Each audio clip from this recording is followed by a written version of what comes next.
મિત્રો, આપ જોઈ રહ્યા છો એનએન ન્યૂઝ. હું છું એન્કર અમિતા પટેલ. હવે જોઈએ અગત્યના સમાચાર.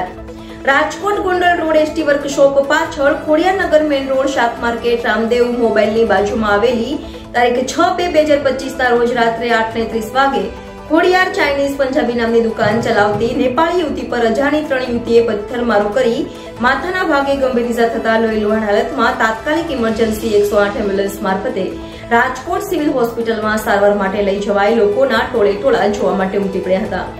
અજાણી 3 યુવતીઓ પથ્થરમારો કરી ફરાર થઈ ગયેલ. Bureau chief Amit Golatar, NN news, Rajkot. દર્શક મિત્રો, એનએન ન્યૂઝને લાઈક, શેર, સબસ્ક્રાઇબ કરો, બેલ આઇકન પ્રેસ કરો જેથી આપને નોટિફિકેશન્સ મળતી રહે.